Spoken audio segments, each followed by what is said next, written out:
Você que manda. E aí, fazer como?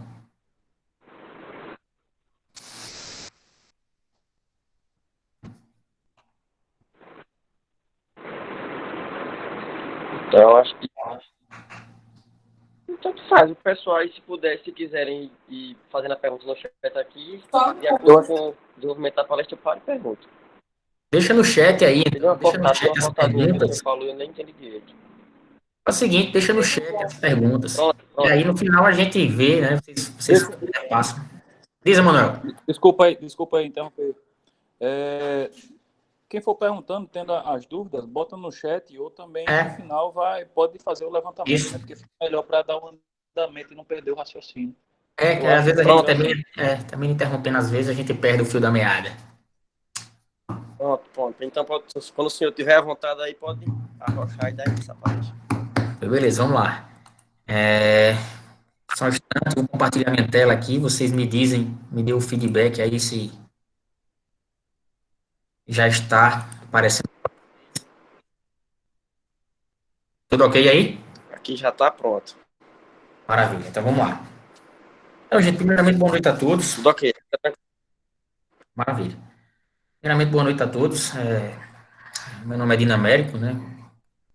Para os mais próximos, né? Professor Dina, o amigo Dina também.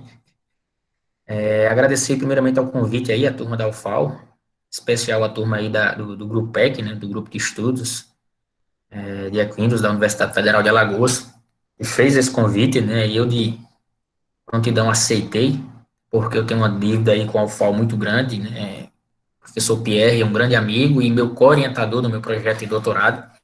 Foi justamente o próprio professor Pierre que me abriu as portas para esse projeto de doutorado, né? E ajudou de uma forma muito grande, né, no desenvolvimento do nosso experimento.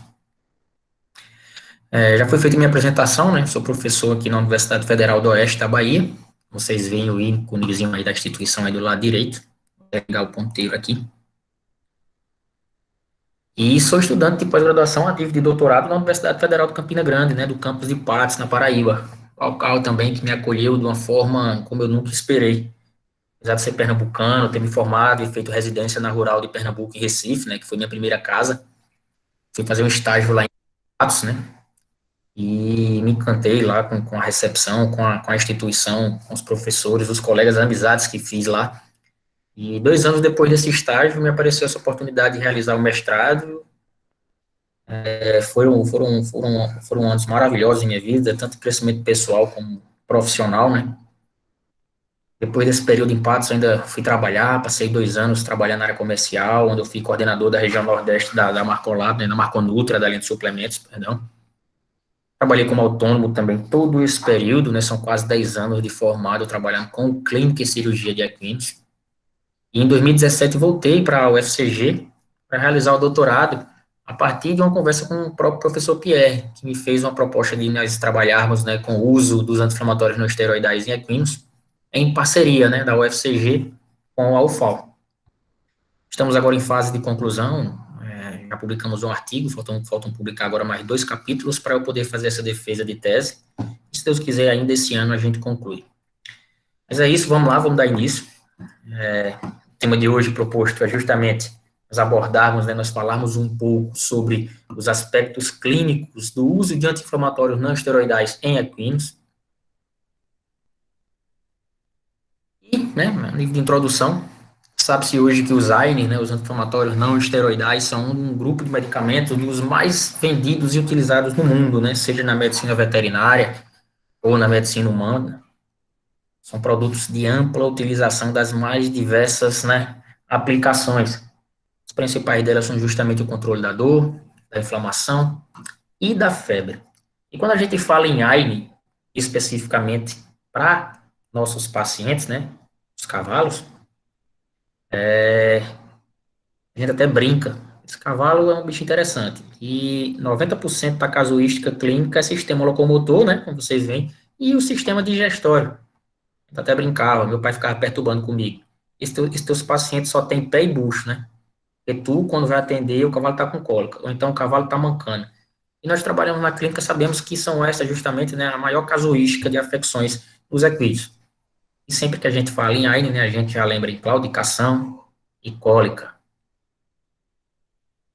Sabe que esses AINES no mundo, né, eles não requerem de prescrição médica, né, para sua venda e comercialização. Em sua venda livre. Isso, né, muitas vezes desconsidera-se as restrições de sua indicação, seus efeitos adversos, as potenciais interações medicamentosas. Isso é um problema, né, gente? Sabemos que alguns fármacos podem interagir de forma cinética, né, ou às vezes até bloqueando o efeito de um e outro. Acho que todo mundo já deve ter ouvido aquele ditadozinho batido, né, mas sabemos que é verdade, né, que a diferença do remédio para o veneno é apenas a dose. E com o nosso Alzheimer não é diferente. Se a gente utiliza de uma forma sem controle, a gente pode predispor, além de lesões, né, aquelas mais clássicas, como as digestivas, as renais, até efeitos tóxicos mais potenciais, né, a depender do fármaco. Ainda como introdução, né, só um breve resumo em relação à sua ação, né, os AINES, eles têm uma ação a partir da inibição de prostaglandinas, mediante o bloqueio das enzimas que nós chamamos de enzimas ciclooxigenases, que são as famosas enzimas COX. As principais enzimas COX conhecidas hoje são justamente a COX-1, a COX-2 e a COX-3. Tanto suas propriedades farmacológicas benéficas, como as reações adversas, né, do uso desses AINES, vai se dar principalmente pela ação inibitória por parte dessas isoenzimas, seja a COX-2 ou a COX-1. A gente sabe também que existem alguns fatores que devem ser levados em consideração em relação à medicina equina, né? Eles, fatores endógenos e fatores exógenos, onde aqui, para esse momento, né, você está apenas os principais, né, que vão interferir aí na resposta inflamatória e na resposta anti-inflamatória por parte desses fármacos. E em relação a esses fatores endógenos, gente, sempre que a gente fala em cavalo, a gente tem que lembrar, antes de qualquer coisa, são os cavalos, né? Como esses cavalos vivem, como esses cavalos interagem. Essa imagem aqui, uma imagem bacana, que retrata bem, né, que são animais gregários, animais que vivem em bando, animais que existem, né, que têm uma necessidade constante de pastejo. O ato de pastejar para o cavalo é essencial para a manutenção de sua boa saúde, tanto digestiva, como, nesses casos especificamente, o uso de AIDS, a saúde mental. Por que a gente fala assim, saúde mental? A partir da intervenção do homem, né, no manejo e criação dos equinos, os animais que deixaram, né, de manifestar de forma livre, como acontece na natureza, e passaram a ser trabalhados de forma mais intensiva, animais embaiados, animais com mudanças alimentares, mudanças gerais de seu manejo. Muitos desses animais, né, eu acho que vocês estão careca de saber que eles passam a desenvolver as famosas alterações comportamentais, né, as alterações de comportamento. E essas alterações comportamentais, né, alteram o metabolismo animal como um todo. A gente tem que lembrar que esses cavalos, eles são animais que produzem de forma ininterrupta os ácidos digestivos, né? Os ácidos que participam ativamente da digestão, como o ácido clorídrico, a pepsina, é isso? Esses ácidos são produzidos lá pela porção glandular, que também é responsável por aqueles mecanismos protetores, né, do estômago. E muitas vezes essas lesões gástricas, que são comuns demais nos equinos, estão aí aparecendo, né, são relacionadas por desequilíbrio desses fatores pró e anti-inflamatórios. Ou seja, esses fatores endógenos vão estar interferindo diretamente na produção de lesões gástricas, de outros tipos de lesões também, né? Lesões renais, enfim. A gente sabe que quando a gente está estressado, principalmente a mulherada aí, cai cabelo, a unha fica feia, uma loucura. Com o cavalo não é diferente. Você tira aquele animal que está acostumado a viver em bando, que passa ali pelo menos 17, 18, 20 horas do dia pastejando, você reduziu esse espaço, você reduziu essa oferta de alimento, você acabou, você atrapalhou completamente o que é fisiológico para essa espécie. E a partir dessa mudança drástica, né, nós vamos desencadear vários fatores endógenos, né, que vão estar diretamente relacionados com muitas patologias. É isso? Já entre os fatores exógenos, o principal que nós vamos falar aqui hoje é justamente o uso dos anti-inflamatórios não esteroidais, né, dos famosos AINES, ok? Ou seja, dentro desses fatores, a gente tem que lembrar aí do uso de AINES. Principalmente porque esses AINES, como agem sobre as enzimas COX, que por conseguinte vão trabalhar em cima de prostaglandina, né? Nós temos prostaglandinas benéficas e prostaglandinas que têm uma ação negativa. E entre as prostaglandinas benéficas que podem se perder pelo uso de AINES, estão justamente a PGI2, a PGE2, que participam ativamente dos mecanismos de proteção de mucosa. Então, gente, quando a gente soma aí, né, essas particularidades intrínsecas do cavalo, né, junto com os mecanismos de ação desses AINES, a partir dessa mescla de fatores é que nós vamos ter o desenvolvimento dos principais efeitos adversos do uso de AINES. Os principais que a gente pode citar aqui, que são os mais descritos em literatura, são justamente as ulcerações gastrointestinais, né, a insuficiência renal, alterações de coagulação sanguínea, entre outros, merecendo destaque, né, esses dois primeiros pontos. E, gente, em relação à capacidade desses AINES causarem efeitos adversos, a gente tem que lembrar que a capacidade desses agentes de bloquearem as enzimas COX-1 e COX-2 é que são justamente o fator primordial, né? Tanto para o efeito benéfico como para o efeito deletério. Ou seja, todo o cuidado possível, né? Toda a escolha bem cautelosa no momento de se escolher o AINE. A partir dessa escolha, a gente pode levar o animal a desenvolver respostas boas ou respostas ruins. E aí cada animal deve ser encarado de uma forma única, né, de uma forma particular. Além de lembrar aqui que nós somos médicos veterinários. Né? Apesar dos AINES possuírem essa venda livre, como a gente citou, né, que existe muita prescrição de balcão, não cabe a nós, né, trabalharmos de forma, entre aspas, tão amadora. Deixa isso para aquela turma lá. Se você tem a disponibilidade, examinar o animal, encarar caso a caso, faz isso que é sempre o melhor caminho.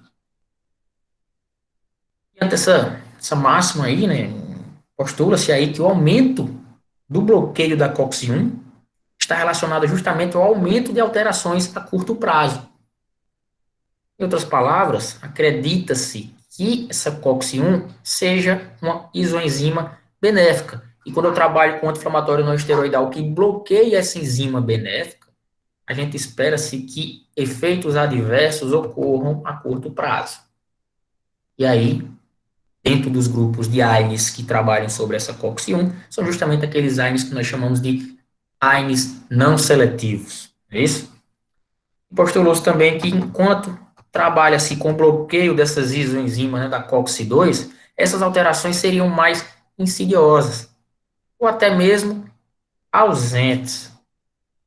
A partir dessa premissa, né, começou-se a pesquisar aí, né, muitos inibidores seletivos para COX-2, em especial na medicina humana, onde aí, ó, aproximadamente em 1999, surgiram na medicina humana os primeiros inibidores seletivos para o homem, né? E foram eles, né, o celecoxib e o rofecoxib.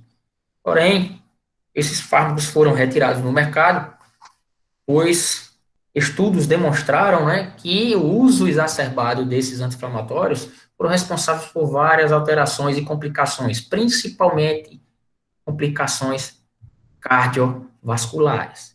Aqui um dado interessante, que até então, nos equinos, a gente não tinha nada em relação a esses inibidores seletivos da COX-2. Essa frase é até uma frase que a gente via muito comumente nos fármacos seletivos para COX-2, até um pouco tempo atrás. Eu ainda me lembro que quando o primeiro inibidor seletivo da COX-2 foi lançado no Brasil, se não me falha a memória, em 2008 ou foi 2009, né, que foi o Meloxicam, na caixinha do Meloxicam ainda era, você lia ali logo de cara, né? Livre de efeitos adversos. E aí, a que ponto isso é verdade? Será realmente que esses inibidores da COX-2, né, nós podemos chamar também de COX-SIDs, são de fato livres de efeitos adversos? Hoje nós sabemos, né, que essa é falsa. E não é bem assim, né? Nós temos outros fatores que precisam ser levados em consideração para que esses fármacos possam ser utilizados de uma forma mais correta, de uma forma que minimize esses efeitos deletérios. Eu trouxe essa tirinha Bem interessante o desenho lá do Borja, esse desenho que é uma resenha, uma onda, onde eu achei bem pertinente com o tema, quando ele fala assim, ó, quando você olha para alguém com um olhar positivo, né, todos os pontos negativos parecem a ser apenas pontos. A gente sabe hoje que não é bem assim que funciona. E aí ninguém nunca quer ouvir a verdade. Quando a gente propõe, ó, vamos ter cautela, não é porque ele é um inibidor seletivo que a gente pode usar de forma indiscriminada por tantos dias, 10, 20, 30. Não é assim. Né? Aí, mas muitas vezes, né, isso é deixado de lado e os caras utilizam aí por bem mais tempo, não levando em consideração os efeitos adversos que esses anti-inflamatórios podem trazer para a saúde animal. O caso mais recente, né, onde diz que os inibidores da COX-2 eles promovem uma redução da incidência de efeitos indesejados. E, ó, maravilha. Ou seja, ele é um grande aliado para o clínico veterinário, né?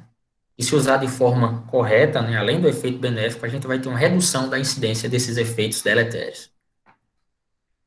Mas aí nós temos poucos relatos sobre esses efeitos, né, negativos desses fármacos no tempo em uso prolongado para a espécie equina, principalmente no que diz respeito para a nossa realidade de Brasil, né, gente? A gente sabe que é uma realidade totalmente diferente dos outros países aí, países como os países da Europa ou da América do Norte, onde nós temos a nossa famosa vaquejada bem comum no nosso Nordeste, né? Que é uma manifestação esportiva que trabalha com o cavalo, que não existe nada igual no mundo como a vaquejada. É um esporte que, apesar de eu particularmente gostar muito, né, sou filho e neto de vaqueiros, a gente sabe que é um esporte que exige demais desses animais. E o uso de AINES nesses cavalos é muito comum. E aí, pensando nisso, né, o que nos levou a trabalhar, né, a pensar num projeto de doutorado para ser estudado o uso desses AINES na nossa realidade de trabalho. Quais são os AINES que nós temos seletivos hoje no Brasil? Por quanto tempo é recomendado? Até quanto eu posso usar de forma segura? Pensando nisso tudo, né, nós decidimos fazer esse trabalho em parceria para realizar esse estudo. Saindo um pouco da introdução, para a gente falar um pouco mais detalhadamente sobre esses AINES, esse segundo ponto aborda aí a classificação dos AINES quanto à inibição dessas enzimas COX, né, onde se sabe hoje que os AINES eles vão participar de pelo menos um mecanismo em comum, seja qual for o AINE, e esse mecanismo em comum é justamente a inibição das COX, que por conseguinte vai levar a uma diminuição das prostaglandinas e de alguns tromboxanos. Sabe-se hoje que nós temos 3 COX, né?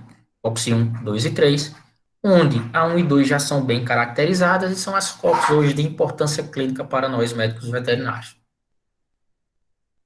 A classificação desses AINES se dá pelo grau de inibição das diferentes formas da COX e a sua seletividade relativa. Essa classificação, né, e essa seletividade relativa é baseada a partir de ensaios in vitro, onde essa seletividade se dá por uma razão inibitória, né, a IC50, e essa IC50 nada mais é do que a concentração plasmática do fármaco necessária para inibir 50% da atividade da COX. Como assim, professor? Fazendo alguns exemplos, né? Daqui a pouco eu vou mostrar.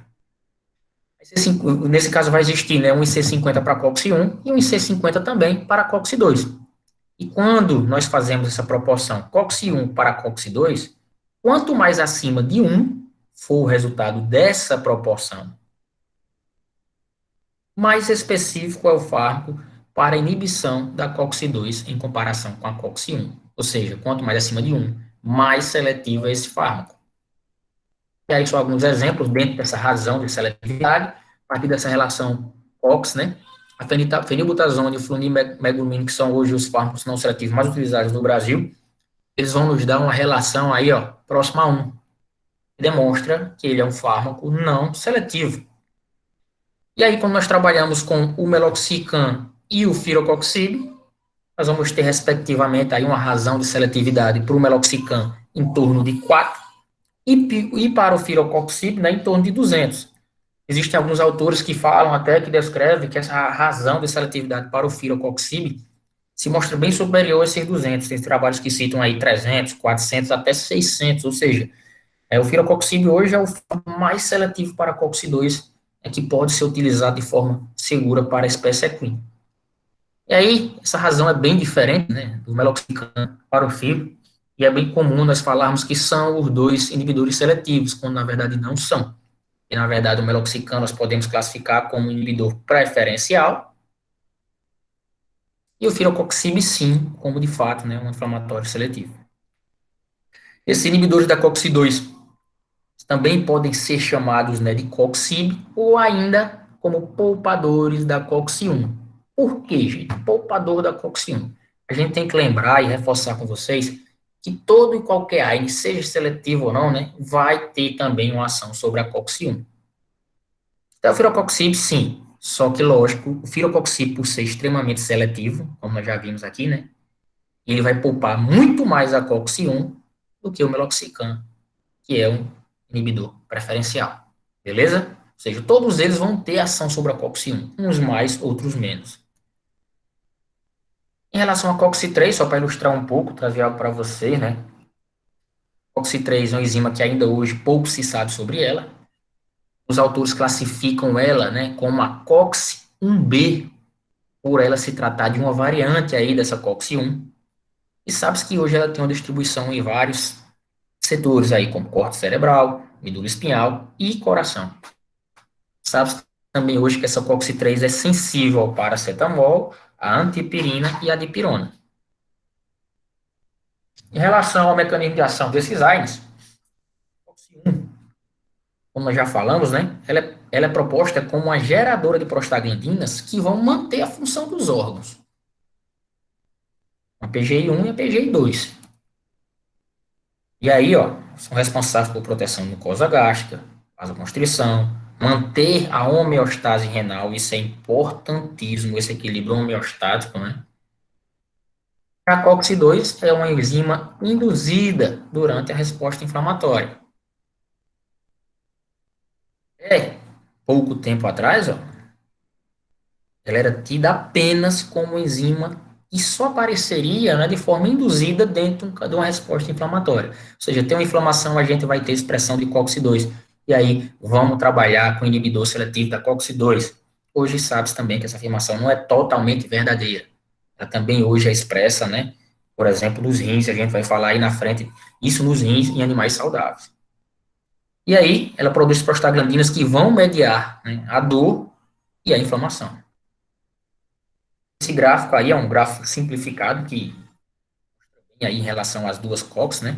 Onde, ó, o AINE, que tem uma ação sobre a COX-1, né? Vou ter efeitos deletérios, até porque a COX-1 é aquela enzima que tem, como a gente falou, a produção das prostaglandinas boas de proteção, não é isso? Ó? Ou seja, cuidado com esses inibidores não seletivos. E já a COX-2, dentro desse estímulo inflamatório, ela aí vai trazer justamente aqueles sinais clássicos, sinais cardeais da inflamação, né? Febre, dor, perda de função, edema, que a gente já conhece. E aí eu reforço, né, trago essa observação, né, que as funções específicas das várias isoformas da COX não são necessariamente as mesmas em todos os tecidos.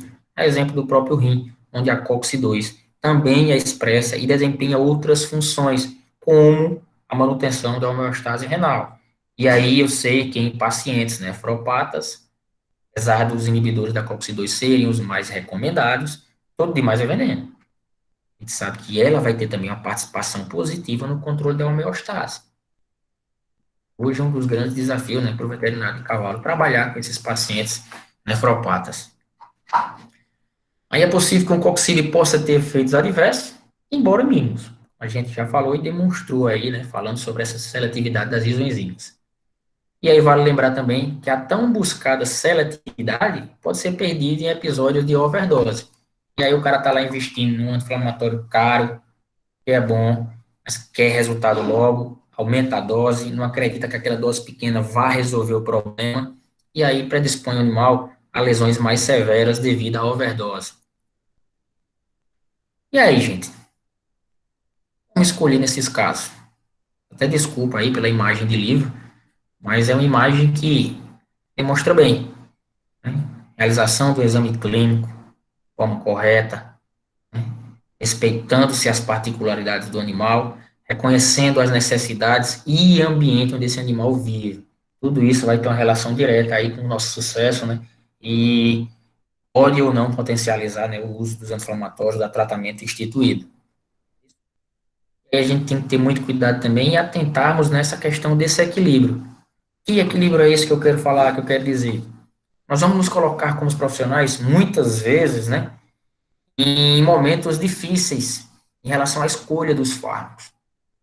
Muitas vezes esses animais, quem é clínico, quem já é formado sabe, né, que os animais já chegam para a gente, na maioria das vezes, medicados durante muito tempo, às vezes com utilização de 2, 3 fármacos, e o animal ainda chega para a gente detonado do problema, né, bem debilitado da causa comum, e de quebra com diversas lesões secundárias pelo uso errado de outros fármacos, como os dos AIDS. Chega animal com lesão renal, chega animal com uma lesão gástrica. E aí, professor, o que é que eu vou fazer nesses casos? Primeira coisa é analisar cada caso, né? Primeira coisa, a gente tem que lembrar que o animal com dor, né, é impossível de nós trabalharmos. E nesses casos, por exemplo, nós sabemos que o próprio fenilbutazona é um excelente analgésico. Mas já tomou muito, professor, ele já deve estar com uma lesão gástrica. E aí, a gente usa ou não? Já vi casos do animal só responder bem a fenil, em detrimento de outros analgésicos bons. Eu vou deixar de usar nesses casos? Utiliza, pô, tem que utilizar. Agora a gente pode utilizar, né, de artifícios que minimizam aí esses efeitos adversos, como os próprios protetores de mucosa gástrica, atentar-se às condições gerais do paciente, principalmente as condições de hemodinâmica. Esse animal está desidratado, esse animal está com volemia normal, tudo isso tem que ser analisado caso a caso. E muitas vezes esse tipo de diagnóstico específico de cada paciente é bem dificultado em condições de campo. E aí, professor, como é que a gente faz? Tem que dar um jeito, poxa, infelizmente. Não adianta a gente querer trabalhar, diagnosticar e tratar apenas por condições práticas, um estetoscópio e um termômetro na mão. Sem um aparato laboratorial fica muito difícil, né, nós tratarmos esses nossos pacientes. Em relação especificamente ao uso desses AINES em cavalos, a gente já sabe, né, da vantagem do tratamento com os coxídeos, né, que é justamente relacionado a essa atividade poupadora da COX-1. E aí, até que ponto a gente pode utilizar, né, isso que a gente já vem falando até agora, justamente a partir dessa premissa que nós partimos, né, para esse estudo em conjunto aí da UFCG com a UFAL, né, em nome aí,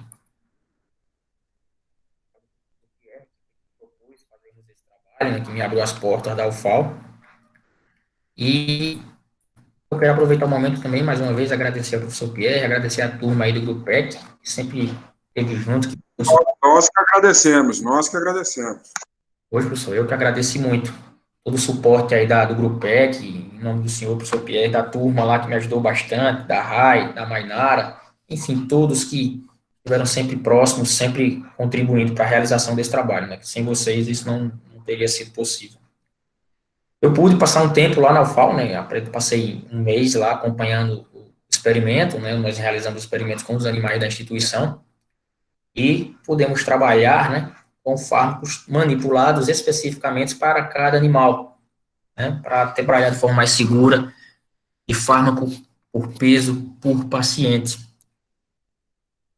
Nossos trabalhos aí já nos renderam alguns trabalhos legais que foram apresentados, como por exemplo aí, ó, no Simpósio Internacional do Cavalo Atleta, lá no SINCAV, onde eu apresentei um trabalho com o título de Perfil Bioquímico dos Equinos Submetidos a Uso Prolongado de Meloxicam.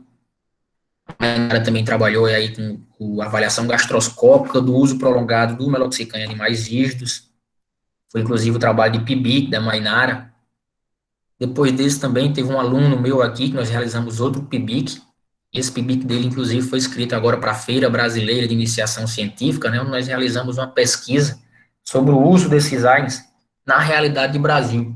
Essa pesquisa foi realizada aí com médicos veterinários e balconistas de lojas agropecuárias, e eu estou escrevendo agora o segundo capítulo da minha tese, que vai versar justamente sobre essa pesquisa. Vou trazer algo bem legal para a gente, que vai contribuir um pouco aí com a medicina aqui no nosso país. Graças a Deus conseguimos publicar já o nosso primeiro artigo, que foi justamente a minha revisão de literatura.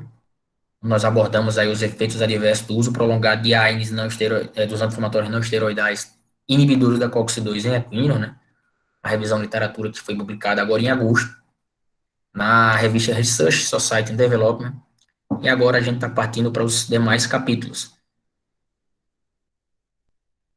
Bom, falando especificamente aí do uso desses AINES nos equinos, né, sabemos hoje que apenas 6 anti-inflamatórios são aprovados pela Food and Drug Administration, né, a FDA, para o uso em cavalos. Isso, quando eu vi essa informação, foi algo que eu até fiquei um pouco chocado. Poxa, apenas 6 anti-inflamatórios têm uso aprovado para os cavalos? Pois é assim, né? A gente vai falar um pouquinho sobre isso. Quais são esses anti-inflamatórios que têm uso aprovado para o cavalo? São justamente o flunixin, o fenil, o ketoprofeno, o diclofenaco, esse para uso apenas tópico, né?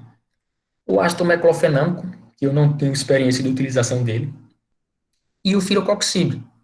Um desses 5 primeiros aí, né, são classificados como inibidores não seletivos, e apenas o firocoxib tem uso aprovado pela FDA como inibidor seletivo da COX-2. Professor, e aí o meloxicam?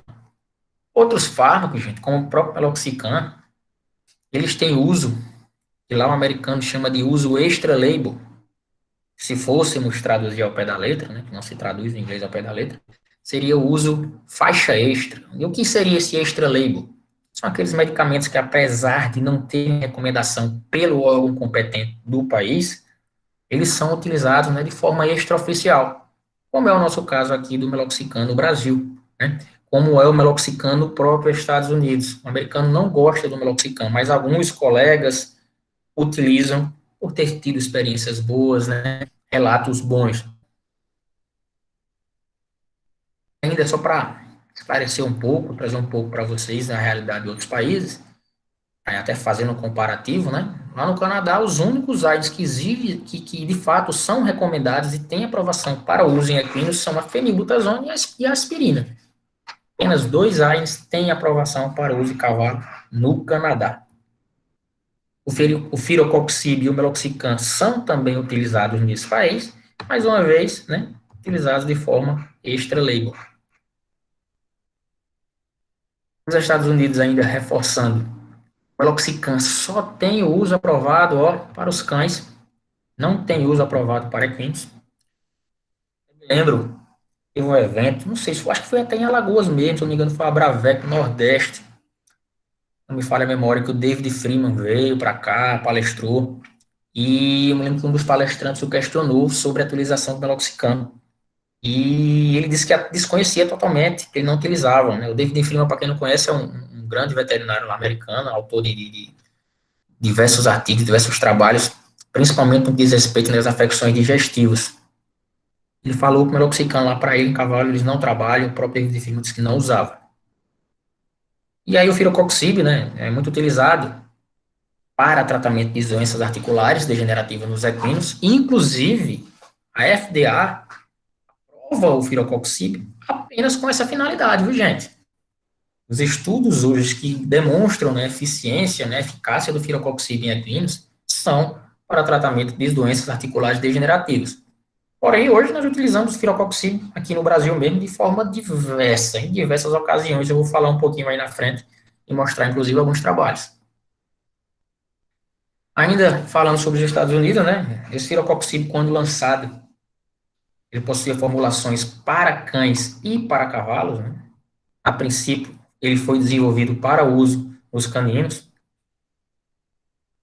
e depois foi desenvolvido, né, para os cavalos. Logo de cara, os proprietários de cavalos, quando descobriram, né, desse fármaco, médicos veterinários também, devido ao custo do tratamento, né, que as formulações específicas para cavalos geralmente eram bem mais caras, começou-se a trabalhar muito com aquele comprimidinho de cão, como muitas vezes nós fazemos aqui no Brasil hoje, né, a utilização lá do Previcox, né, do firocoxib para apresentação canina. E aí, pensando nisso, a indústria de medicamentos veterinários americana começou a fabricar essa apresentação também de comprimido, além da pasta, além do injetável, para os cavalos.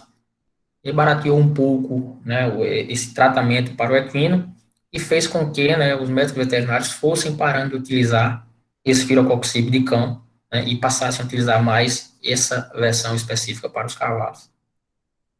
E no Brasil não é diferente, né, gente? A gente vai comprar um Firocoxib até pouco tempo, hoje nós já temos formulações específicas. Era bem comum a gente comprar o Previcox, e aí a gente comprava lá comprimidinho lá do Previcox, fracionava e dava lá um quarto, metade, a depender do peso do cavalo. E aí esse fracionamento muitas vezes não fornece a dose certa, a dose recomendada. E predispõe aí a gente está trabalhando com superdosagens ou subdose. E a gente sabe que nenhum nem outro é bom, né? E aí a nossa recomendação é que se trabalhe realmente com o fármaco específico para a espécie, respeitando, mais uma vez, o peso de cada paciente.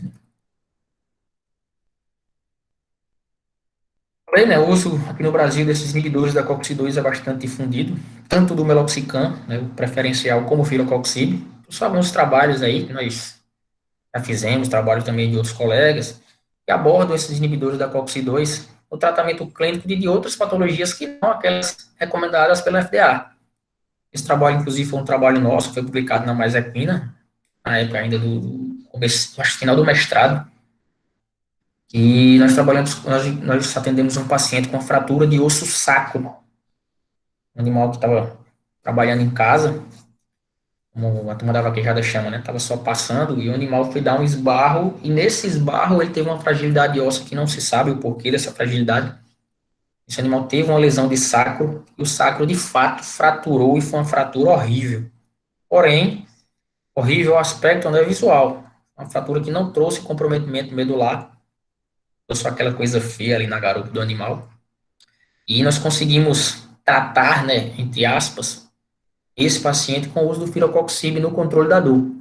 Onde esse firocoxib resolveu ao menos a analgesia. Isso foi muito positivo para a gente acompanhar esse paciente.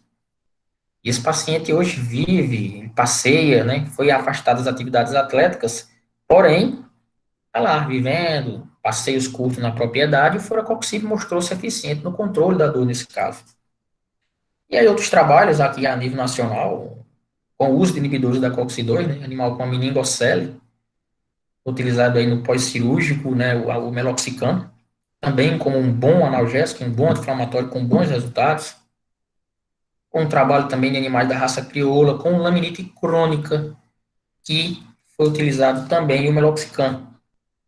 Alguns trabalhos, inclusive, né, contestam a eficiência desses dois fármacos no controle da dor dessa patologia, assim como nós temos trabalhos que afirmam, né, e descrevem experiências positivas do uso desse fármaco. E eu quero dizer o que com isso? Isso é algo que é muito peculiar, é muito do cada profissional, né? As experiências clínicas do profissional que vão determinar, né, o seu protocolo clínico, a sua forma de intervenção com o seu paciente. A gente sempre vai ter aqueles que falam bem, aqueles que falam ruim. E dentro da sua versão, dentro da sua visão clínica, o que é que ele parece ser bom? Isso a gente vai construindo no nosso dia a dia, praticando, clinicando, atendendo. Isso é algo bem peculiar de cada paciente, né, ou de cada profissional. Eu trouxe esses trabalhos só para ilustrar, de fato, esses anti-inflamatórios já são utilizados há um bom tempo, né? E aqui no Brasil o uso é bastante difundido. O que é que nós temos de apresentações de inibidores seletivos hoje no Brasil? Inibidores seletivos não, inibidores da COX-2, né? Felizmente hoje, disponível para nós no mercado brasileiro, nós vamos ter só o meloxicam e o firocoxib, né? Hoje nós temos as apresentações orais, né, como o Maxicam Gel, o Maxicam Injetável. A Vetbil lançou recentemente o Meloxicam, né, que é o Meloxicam Injetável também um pouco mais concentrado, a 3%. A pasta, né, do Meloxicam.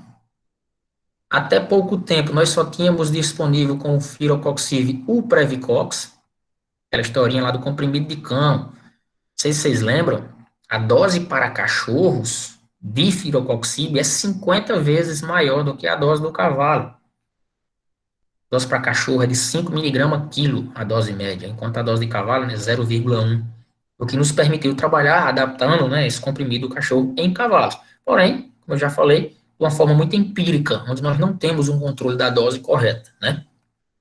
No nosso experimento lá do doutorado, nós fizemos o medicamento manipulado.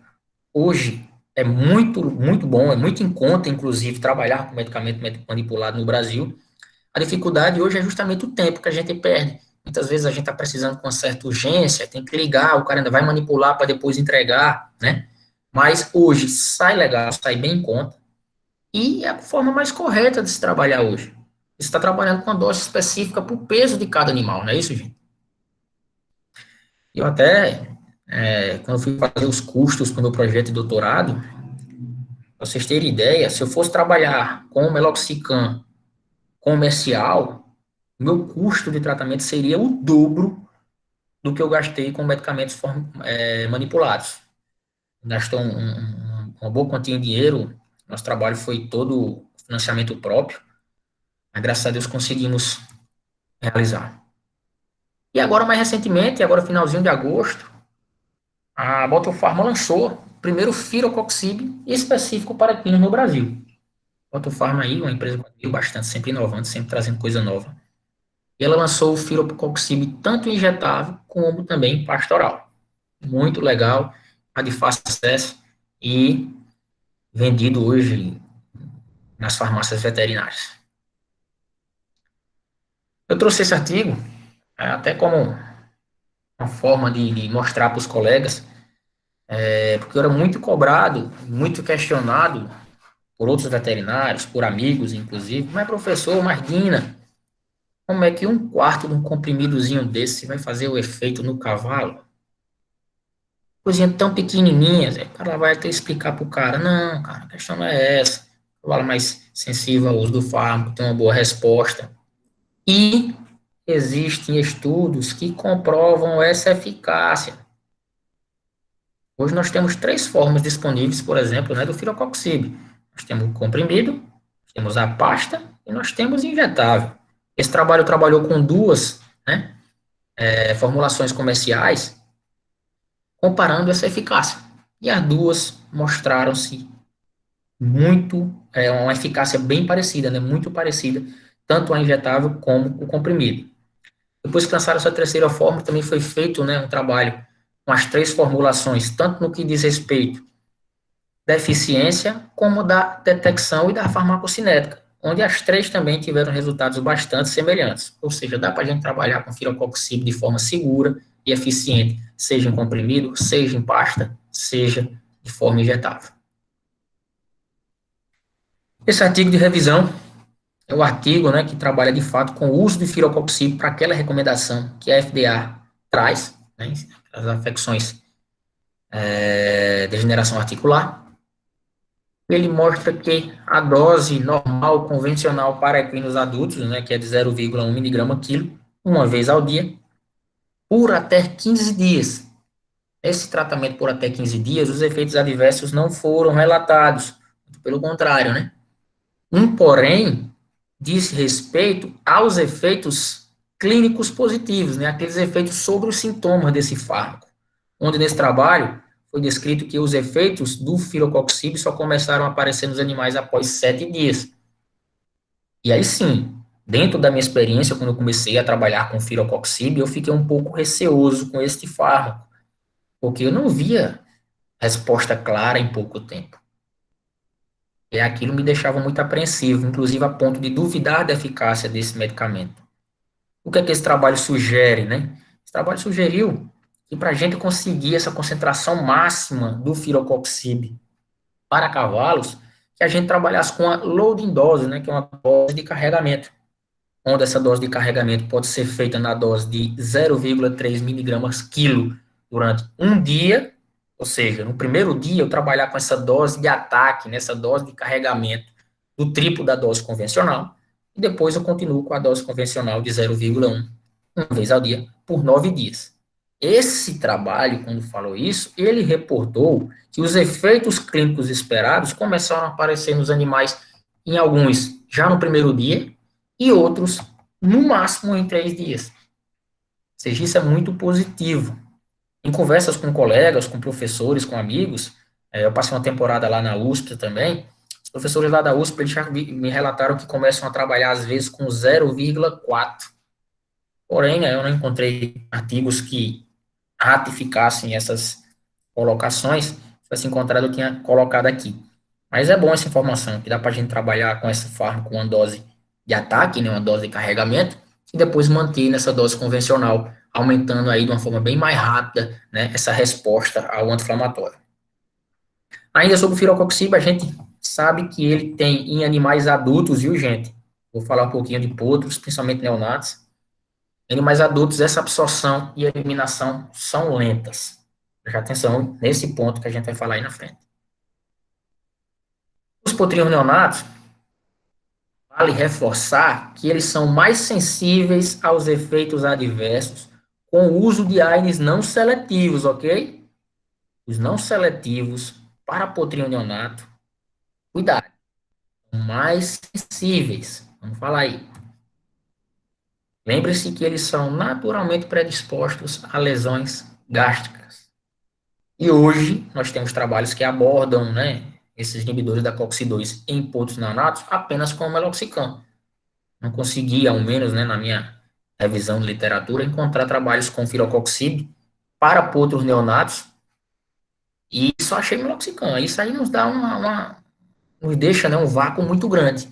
Como é que eu posso trabalhar com neonato com firocoxib, se eu não tenho trabalhos específicos com a dose regular, com a dose prolongada, e com quais doses, não é isso?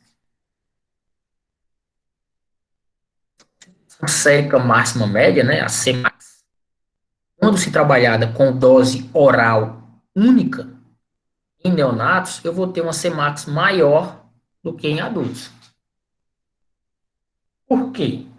O metabolismo é totalmente diferente, né, gente? O animal neonato. Eles vão ter diferentes volumes de fluidos corporais, concentração de proteínas plasmáticas é diferente, uma função renal também diferente, né? Eficiência de enzimas metabolizadoras do fármaco. O potro, ele praticamente não tem enzimas que vão fazer essa degradação. Ou seja, se eu não tenho essa enzima aqui, eu com certeza vou conseguir ter essa concentração sérica no neonato maior do que no adulto.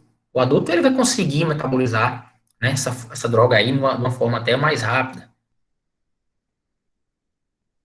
E aí, se eu for trabalhar com anti-inflamatórios não seletivos em neonato, se atentem a isso aqui, ó. É proposto que nós devemos trabalhar com doses menores de não seletivos, ou então a gente trabalha com a dose convencional do animal adulto, porém com intervalo de dosagem maior. Beleza? Vamos trabalhar um flunixin. Ou eu mantenho aí a dose do flunixin, que é a mesma dose do adulto de 1,1, mas aí eu aumento o intervalo entre as dosagens, né? 1,1 em média, né, de 12 a 24. Trabalhar com 1,1 a cada 24 ou a cada 36. Isso nos dá um vácuo porque ele não determina quanto tempo, né, eu posso trabalhar, ele deixa muito aberto isso. Isso é bom porque, de certa forma, abre espaço para futuras pesquisas, né? E aí, em relação à farmacocinética e a dose segura do firocoxib, né, depois da administração oral, com doses repetidas em potros neonatais, a gente teve esse resultado aqui, ó. Com essa dose normal de 0,1, que é a dose de adulto, durante 9 dias, eu não tive a presença de efeitos adversos. É isso que a gente tem hoje para potro neonato. Eu sei que eu posso trabalhar com firocoxib por até 9 dias na dose de adulto. E só. E quando a gente trabalha com loading dose, professor, dose de carregamento, eu posso fazer em neonato? A gente hoje não tem essa informação. Ou seja, cabe aí uma boa pesquisa, um bom estudo em cima de potros neonatos. E o tempo prolongado desse fármaco? Até quanto tempo eu posso usar esse firocoxib nesse grupo, nessa categoria animal? A gente também hoje não tem. Eu tenho hoje, ó, 9 dias, dá para trabalhar no potrinho neonato.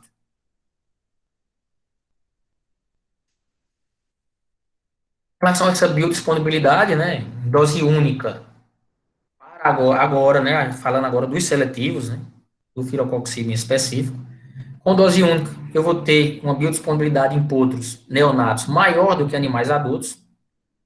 Porém, quando eu trabalho com doses repetidas, essa concentração máxima em animais adultos vai ser maior, né, do que o Cmax em potros, o que traria uma biodisponibilidade em neonatos menor do que adulto. Ou seja, em dose única, a minha disponibilidade em potro vai ser maior. Mas aí, se eu trabalho com essa mesma biodisponibilidade em doses repetidas, em neonato, essa biodisponibilidade vai ser menor.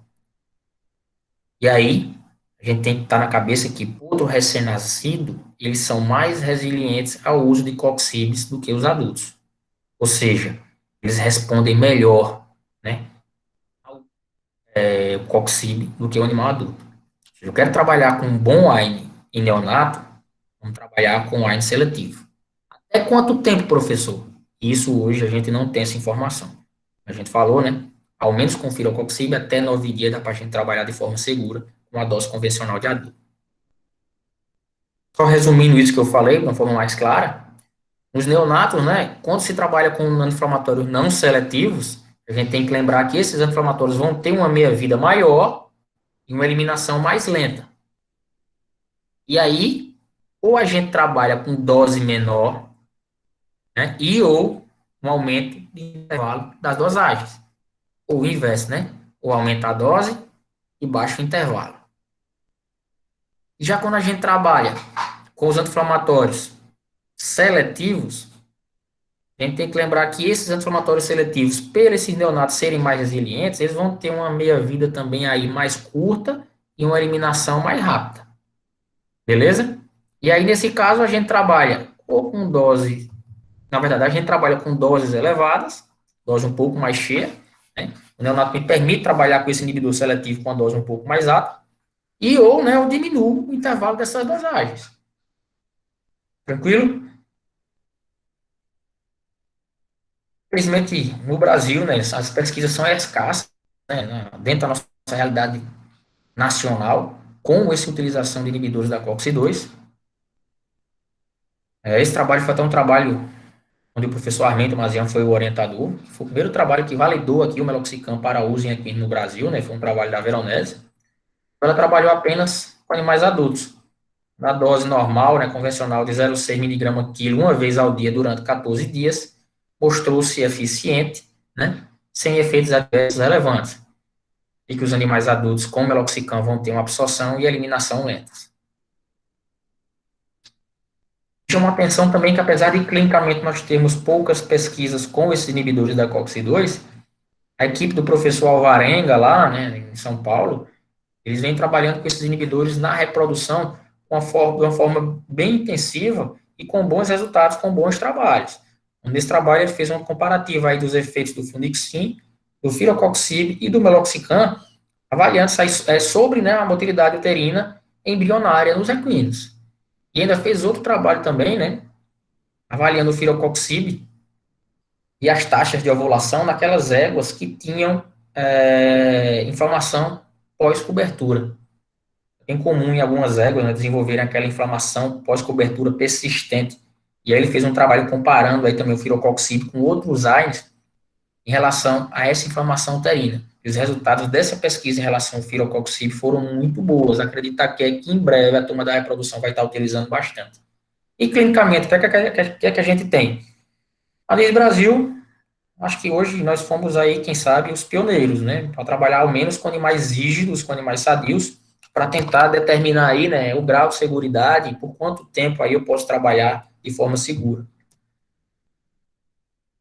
Nos Estados Unidos, esse ator, né, o autor aí, o Verck, trabalhou com meloxicam em animais adultos, na dose de 0,6, uma vez ao dia durante 14 dias, assim como o trabalho lá do professor Armen com a Veronese. E nessa apresentação, nessa quantidade de dias, o meloxicam foi bem absorvido e os efeitos adversos não foram significativos. Ou seja, foram resultados bem semelhantes lá com o trabalho do professor Armen. Na Austrália, o Noble trabalhou aí com o meloxicam em animais adultos saudáveis também, e aqui ele postergou um pouquinho o tempo. Ele trabalhou com a dose convencional durante 6 semanas. E nesse grupo, naquelas condições do estudo desse país, a gente tem que lembrar e frisar isso, né? São condições totalmente diferentes das nossas, né? Foi bem tolerada. E no Brasil? Porém, na dose, né, 3 vezes o valor da dose convencional e 5 vezes o valor da dose convencional, com 2 semanas, esses animais já começaram a apresentar aí diversas alterações, diversos efeitos adversos, como diminuição das proteínas séricas, da albumina, danos gastrointestinais, renais, discrasia de medula óssea, severidade, e a severidade de todos esses achados foram dose dependentes.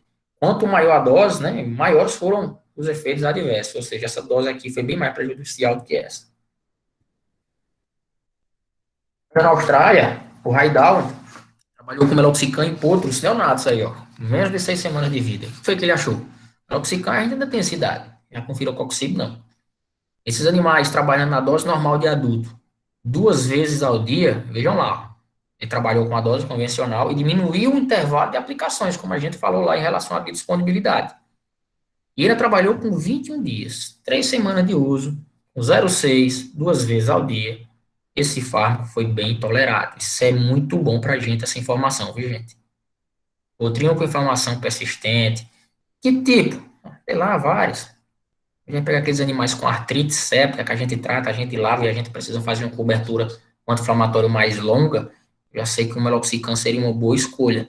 A dose convencional de adulto 2 vezes ao dia foi bem tolerada, ok? E essa dose 3 vezes o valor convencional, 2 vezes ao dia, nesse estudo dele, né? Com 7 dias, os achados já foram acentuados. 7 dias de tratamento, esses animais já começaram a aparecer com lesões gástricas, né? Ulcerações aí de grau 1 e de grau 2. Nos Estados Unidos, a Merial, um estudo que validou, né, o Equiox, né, que foi o primeiro firocoxib comercializado lá, na dose de 0,1, uma vez ao dia, durante 30 dias em animais adultos, ela foi bem tolerada. Ou seja, até 30 dias nesse estudo daquelas condições, firocoxib em animais adultos é bem tolerado por até 30 dias. Lá. Trabalhos com 5 vezes a dose convencional já mostraram os efeitos adversos nos primeiros dias de medicação. E aí, ó, cuidado com essa dose. Não, vou dar logo um comprimido todo. Pô, com calma. Aqui fez 5 vezes, se não me falha a memória, com 7 dias que foram feitos, né, os principais exames. Com 7 dias já apareceu efeito adverso nessa dose cheia. E o tempo, entre essas alterações, né, nós tivemos aí tempo prolongado de sangramento da mucosa bucal, aumento da creatinina e necrose papilar em alguns cavalos. E os caras ainda testaram, gente, o firocoxib 12 vezes a dose basal, a dose de praxe, né, convencional. E esses caras fizeram esse fármaco durante 92 dias, vê que exagero. Eles quiseram ver até onde iria. E aí, meu amigo, os efeitos adversos com essa dose exagerada durante tanto tempo foram diversos, né, e em todos os animais dos grupos testados. Lesões foram várias, nefropatia, necrose papilar, ulceração oral e gástrica, erosão da pele e mandíbula, na cabeça, na verdade, né, na mandíbula. Os cavalos apresentarem umas elevações das enzimas hepáticas, né, embora essas elevações não tivessem apresentado, né, sinais clínicos, mas em todos os animais essas alterações das enzimas hepáticas foram evidentes. Lembrando que o firocoxib, né, possui uma metabolização hepática. Bom, saindo desse ponto do uso dos AINES, né, propriamente dito, falar um pouquinho agora sobre a patogenicidade, né, a patogênese, da toxicidade desses inibidores da COX-2. Em relação aos usos da COX-1, nós já sabemos, né, que esse uso tem que ser regrado, esse uso tem que ser de uma forma mais responsável possível, né, nunca postergar o uso do inibidor não seletivo por mais que 5, 7 dias. Com o uso desses COX-2, a gente já sabe que eles têm efeitos terapêuticos e reações tóxicas, a depender da quantidade, da dose, né, e do tempo de uso. E que as principais reações tóxicas desse grupo de fármacos, né, vão trazer repercussões negativas, principalmente sobre o trato gastrointestinal, sobre as alterações renais, sobre o sistema hepático, sobre o sistema cardiovascular e também sobre o reparo ósseo. Isso aqui é um grande desafio também para o veterinário. Sempre difícil. Imagina um animal fraturado, com dor. Como é que a gente trabalha com esse animal? Em relação aos principais efeitos aí, né, a gente se abrangendo principalmente no estômago, o principal efeito adverso relacionado ao uso desses AINES está relacionado à lesão gástrica, nós já falamos, principalmente por overdose, administração crônica e também populações susceptíveis, como os potrios, né, que a gente já falou que são bem sensíveis. Os efeitos adversos são atribuíveis à irritação local e à diminuição das prostaglandinas citoprotetoras, como a PGI1 e a PGE2. As formações de úlceras, né, elas vão ocorrer a partir de um desbalanço entre esses fatores pró-inflamatórios e anti-inflamatórios do organismo.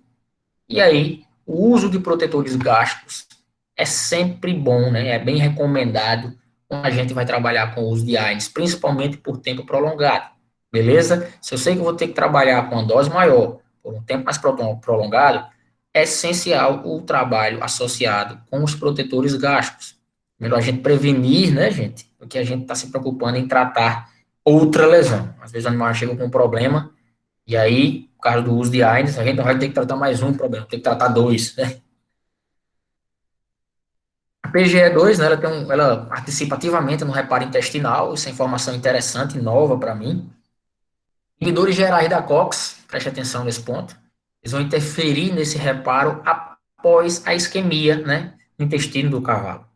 E aí eu trouxe dois trabalhos legais que comparam aí o Flunixin Melumine com os inibidores da COX-2. Um comparando o Flunixin com o Meloxicam e o outro, o Flunixin com o Filocoxib em animais que passaram, né, por lesões isquêmicas, né, no intestino, no jejum.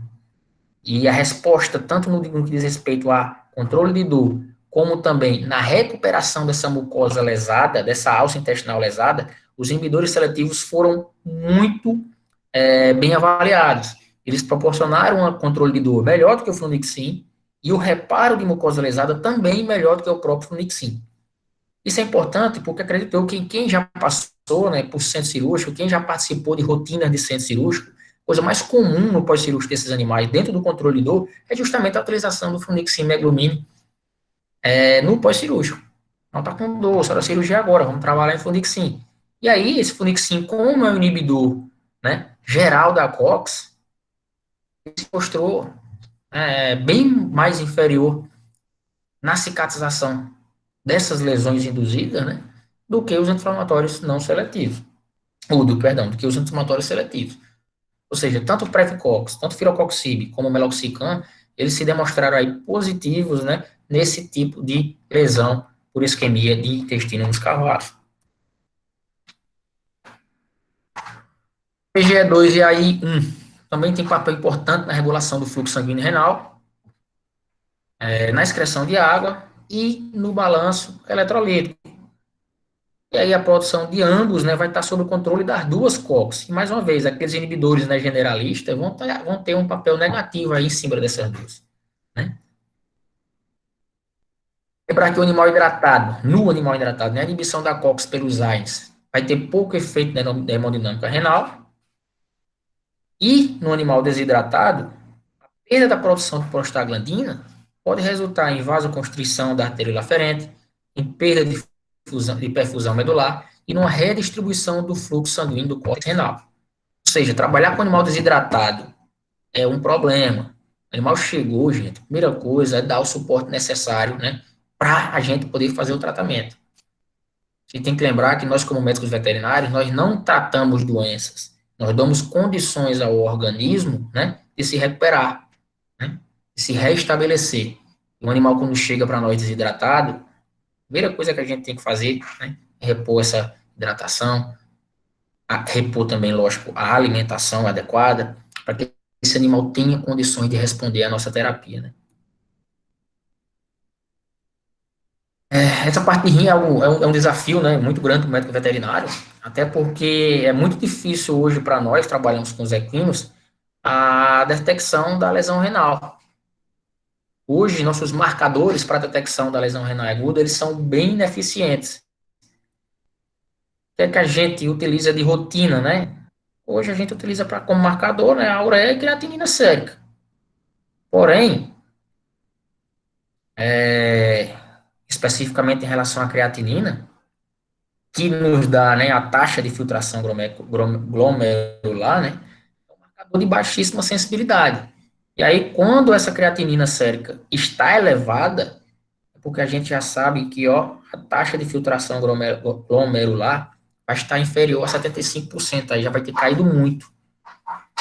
Ou seja, o animal, quando vai apresentar creatinina alta, é porque esse rim já está muito lesionado. Os danos aqui, ó, são altíssimos. E aí, infelizmente, é um marcador muito ineficiente. Ele só detecta essa lesão, ó, tardiamente. Grande desafio para nós hoje, trabalhando com clínica de equino.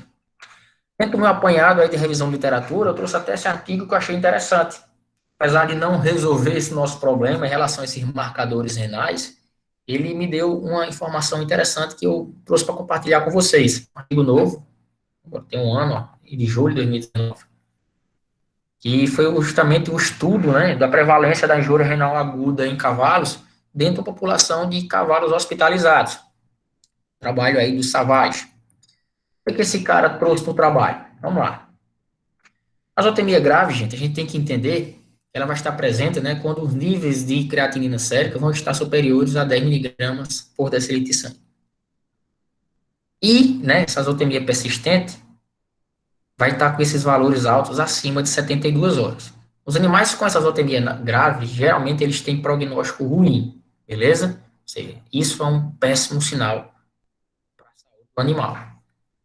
Pensando-se nisso, o Savage desenvolveu aí, né, na verdade não foi ele nem desenvolveu, ele adaptou, né, um estudo humanos para a espécie equina, onde ele fez uma classificação da lesão renal aguda pelos valores de creatinina sérica, né, onde ele dividiu isso em estágios. Como é que ele fez isso? O animal chegou lá, ó, deu a entrada no hospital para o internamento clínico. Dentro dos 7 primeiros dias de internamento, né, ele fez a dosagem dessa creatinina sérica. Em, no mínimo, 2 medições. Uma logo quando chegou, né, e a outra 48 ou 76, enfim. Aí, no mínimo, 7 medições, ou no mínimo, perdão, 2 medições dentro dos 7 dias iniciais. Onde, a partir dessas medições, no mínimo 2, ele fez, né, um comparativozinho, tentando avaliar essa variação da creatinina sérica. Ele batizou de sistema VAC, né, Veterinary Aquatic Kidney Injury, onde os animais que se encontraram no estágio 0, eles tiveram essa variação dentro desse intervalo, né, da creatinina sérica, acima de 150% do valor de base. Tem um valor de base, mediu de novo, acima de 150, esse animal está dentro do estágio 0. Essa variação de 150 a 199% entre as medições, né, ou quando teve um aumento absoluto de 0,3 mg por decilitro do valor de base, ele classificou esses animais como animais em estágio 1 de lesão renal aguda. O estágio 2 foi quando essa variação de creatinina sérica oscilou entre 200 e 299% do valor de base. E esse estágio 3, né, estágio mais grave, quando ele teve esse aumento da creatinina sérica acima de 300% do valor de base, ou então quando houve um aumento absoluto acima de 4 mg por decilitro de sangue. E justamente nessa ordem, né, quanto maior esse estágio, mais grave seria, né, a condição renal desse paciente. É aquela coisa, a gente falou que é um marcador tardio. É um marcador que só vai aparecer nos dar resposta tardiamente. Mas, ao menos por esse sistema, dá para a gente ter um nível aí da gravidade desse animal. Passou aí 4, 3 dias e variou pouco essa creatinina sérica dentro desse intervalo, é sinal que esse rim está numa condição, entre aspas, mais estável, não é isso? Agora, se eu tive uma variação, meu amigo, se esse animal se encontrou dentro do estágio 3, o prognóstico aqui é muito ruim. Ou seja, fica essa dica, quem quiser esses artigos, esses trabalhos que eu estou mostrando aqui na apresentação, depois me manda um e-mail, o e-mail vai estar aí no final da apresentação, que eu mando para vocês sem problema. Eu acho que ajuda bastante, principalmente por essa carência que nós temos hoje, né, de trabalhos, né, de marcadores mais eficientes para a lesão renal. Lembrar sempre que a lesão renal aguda é um processo dinâmico. A creatinina sérica, né, ela pode permanecer dentro dos valores de referência, apesar do animal ainda estar com a lesão renal aguda. Beleza? Isso aqui nos dá um subsídio, isso aqui não é a verdade absoluta. Isso é algo, né, que vai somar o nosso exame clínico, a nossa rotina, com o estado geral do paciente. A gente tem que lembrar sempre também, né, que a clínica é soberana. Vamos lá. Já para a doença renal crônica, o sistema que existe hoje no mundo, né, utilizado, é um sistema de classificação apenas para cães e gatos.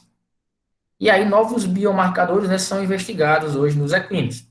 Os principais biomarcadores que são estudados são a cistatina C, que é a CIC, e a dimetilaginina simétrica, a SDMA.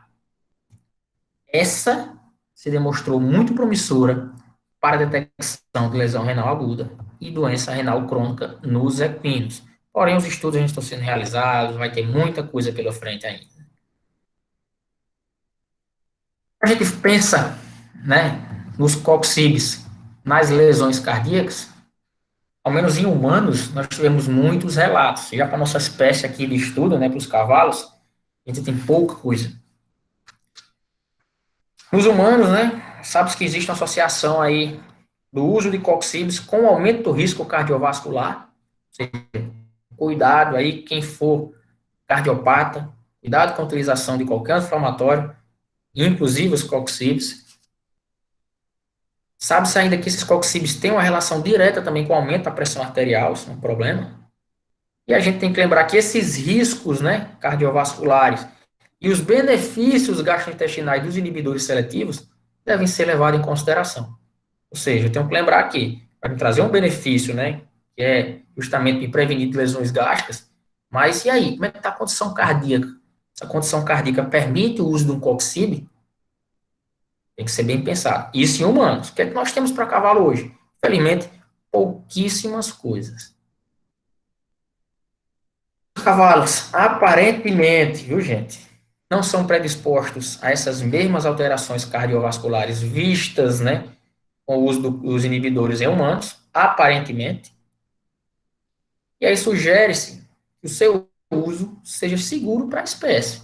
Apesar de ser um artigo novo, isso é uma sugestão, beleza?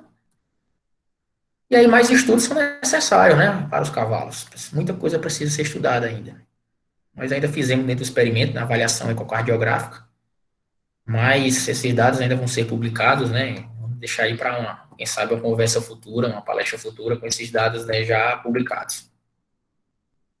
Já em relação às lesões hepáticas, né, a metabolização hepática, etc., em humanos, a lesão induzida por inibidores seletivos é incomum e rara. Pouco se sabe sobre os efeitos no metabolismo hepático. Estudos na medicina veterinária também são escassos, né, dentro desse ponto do fígado, como a gente falou. Existe uma hipótese, né, em que a inibição seletiva da COX-2 pode causar dano no fígado através de uma via de prostaglandina. Porque tudo, né, vai estar relacionado a essas prostaglandinas. E foi proposto ainda que a inibição da PGE2 poderia regular de maneira negativa a proteína que vai proteger, né, contra a apoptose induzida por ácidos biliares. Os efeitos adversos geralmente são mínimos. Eu ainda achei foi um trabalho onde ele fez um relato de elevações de valores hepáticos com o uso do firocoxib em cães e em cavalos, viu, nesse trabalho. Porém, esses valores hepáticos, eles tendem a melhorar, né, com a interrupção do tratamento. Você viu lá, você está trabalhando, houve um aumento acentuado de valores hepáticos, cancela assim esse uso, e esses valores retornam à normalidade em pouco tempo. Em relação, né, ao reparo ósseo, outro grande desafio para nós, estudos sobre os efeitos dos inibidores seletivos sobre o reparo ósseo equino são limitados também. A gente sabe hoje é baseado praticamente em estudos em humanos e em roedores, onde há evidências, né, de que esses fármacos eles agem inibindo a cicatrização óssea. Vê aí, gente, que dureza.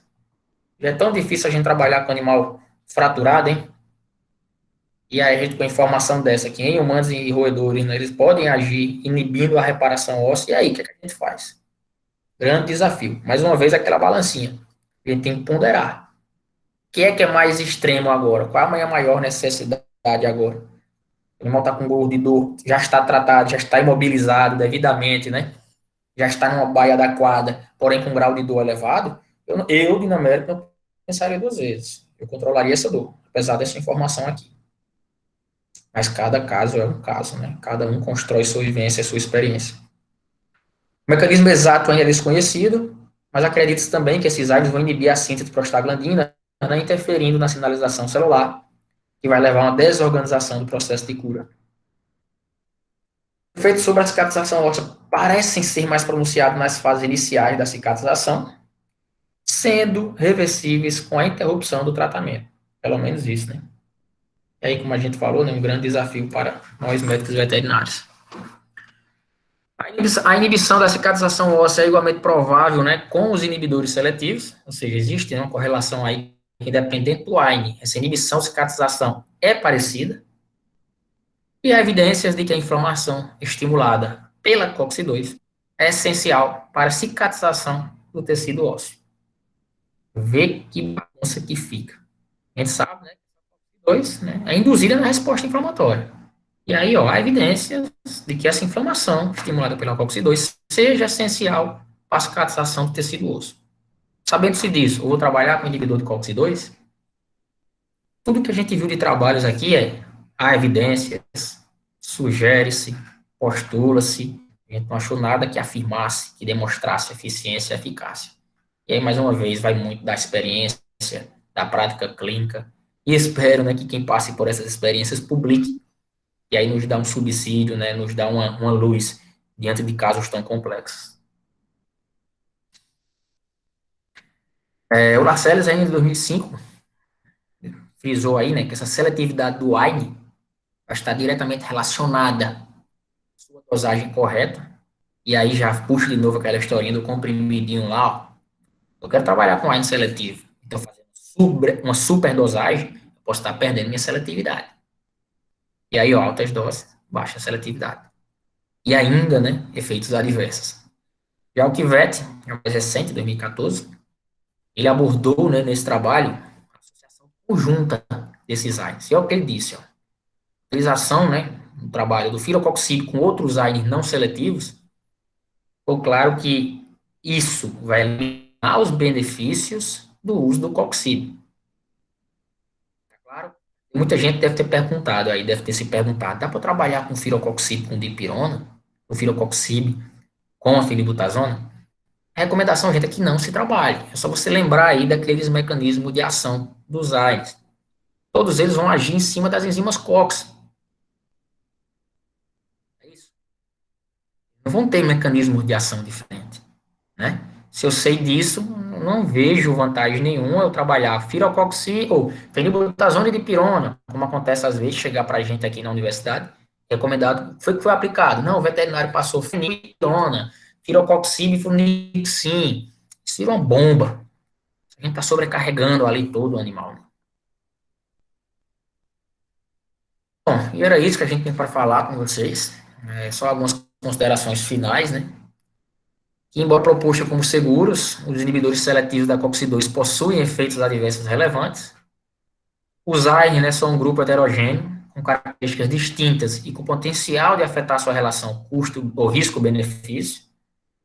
A escolha adequada do AINE deve ser realizada de forma individualizada, né, gente? E aí, considerar sempre os fatores de risco, os benefícios e a sua efetividade terapêutica desejada. Medidas de controle na venda dos AINEs são propostas, né? Interessante para tentar diminuir aí esse uso exagerado, exacerbado e sem responsabilidade muitas vezes. Nós temos poucos dados disponíveis hoje sobre os efeitos adversos dos COX-IBs em equinos no Brasil. Muita coisa para ser estudada, muita coisa para ser pesquisada, como a gente mostrou hoje. Porém, o uso dos COX-IBs, né, se demonstrou promissor dentro desse apanhado, né, de artigos que nós trabalhamos, desde que respeitado a dose correta e o tempo de uso. E aqui eu me despeço, né, só mostrando um pouco aqui da pequena cidade de Barra, onde eu resido hoje aqui na região oeste da Bahia, né, a cidade do encontro dos rios, né, onde a gente vê aqui o Rio São Francisco, no encontro com o Rio Grande. Os rios se encontram aqui praticamente na frente da cidade. Uma cidade pequena, mas que me recebeu de braços abertos, né. Gosto até de morar aqui. A gente aqui hoje tem uma dificuldade grande ainda, e nós somos muito isolados. Como vocês veem, isso aqui é praticamente uma ilha. Quando eu venho de Pernambuco, ó, eu tenho que pegar uma balsa desse lado aqui, ó, atravessar o Rio São Francisco, para chegar aqui na Barra. Hoje está sendo construído essa ponte, né, tão sonhada ponte, que já vem aí há mais de 100 anos, sei lá, se falando dessa ponte, nunca sai do papel. Hoje ela está sendo construída, vai ser entregue em tempo recorde, a partir de uma PPP, de uma parceria público-privada, né, onde houve uma concessão aí durante 30 anos, e aí vai ajudar muito no desenvolvimento aqui na região. Vocês imaginarem hoje que o oeste da Bahia hoje é o grande celeiro da região Nordeste. Luiz Eduardo Magalhães, Barreira, produção de soja, milho, algodão. E agora chegou a vez de Barra, né? Assim nós esperamos. Não à toa, né? O que levou a trazer a Faculdade Federal para Barra? Justamente todo esse potencial de terras, de águas, que não vinham sendo aproveitados. E hoje, né, com o intuito aí, né, com a ajuda da universidade, a gente pensa, né, a gente está trabalhando para desenvolver essa região. Beleza? Era isso que eu tinha para falar para vocês. Espero ter colocado muitas dúvidas na cabeça de vocês. A melhor coisa que a gente pode fazer como docente, plantar a dúvida, plantar a semente da curiosidade, né? É um assunto de rotina do médico veterinário. Esse é um assunto que vai estar com vocês para o resto da vida. Eu hoje percebo, gente, que inclusive são assuntos, né, assim como esse da palestra de hoje, negligenciado por parte de muitos colegas. Hoje a galera quer saber muito de terapia nova, né? Shockwave, não sei o que e tal. E peca nos aspectos básicos, né, na anatomia, na fisiologia, na terapêutica. E aí, não à toa, quando o professor Pierre, né, propôs nós trabalharmos com isso, eu aceitei logo de cara que é algo que, com certeza, somou e está somando muito na minha formação como veterinário e agora como docente, né? Então é isso, estou à disposição aí para a gente conversar, tirar dúvida, e vamos lá.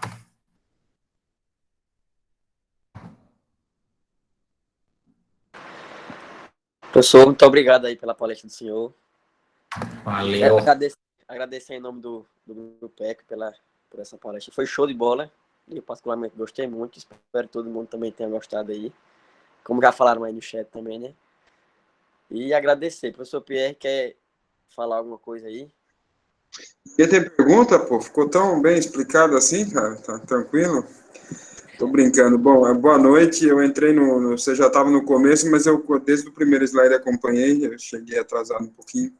Mas agradecer a todos aqui, em especial ao Dinamérico, né? A gente fez esse trabalho com muita dificuldade em relação aos financiamentos, em relação às dificuldades estruturais, tanto da UFOB, da UFAL e também da UFCG, né? Quer dizer, que não conseguimos efetivar realmente apoio. Acho que a gente sai de um start aí, e esses trabalhos que ele vem mostrando, a questão da negligência de venda, a questão de que nós temos que estudar muito ainda em relação a esse SDMA, quer dizer, há biomarcadores que possam ser mais específicos.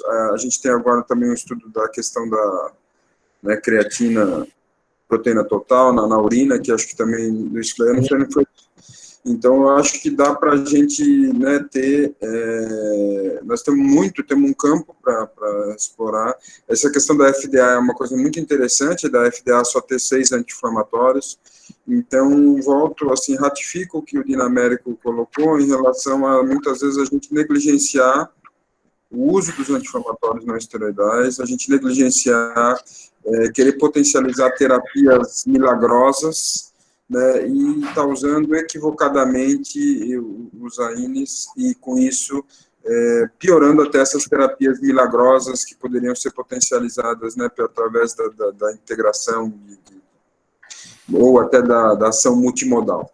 Então, parabéns, né, cada vez que eu vejo aí, a gente já viu a apresentação dele lá na Bahia, agora está vendo de novo. E acho, assim, que a gente tem muito que explorar isso, mostrar que as coisas não estão bem determinadas, como todo mundo acha que está, né, e que a gente tem ainda um campo grande para trabalhar. Obrigado mesmo.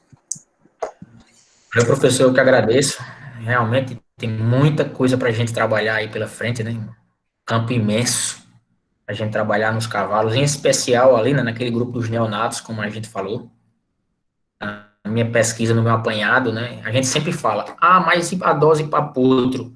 A gente tem que botar na cabeça que potro, muitas vezes, nós vamos trabalhar com potro de 300 quilos, de 200 quilos, de 400 quilos, e aí? A gente tem que lembrar que potro é uma coisa, neonato é outra coisa, é outra situação, é outro metabolismo, é outra realidade. E hoje, pelo menos com o firocoxib, né, a gente tem dados muito poucos em relação a esse grupo específico. E é justamente uma faixa etária crítica, né, para a criação de cavalos.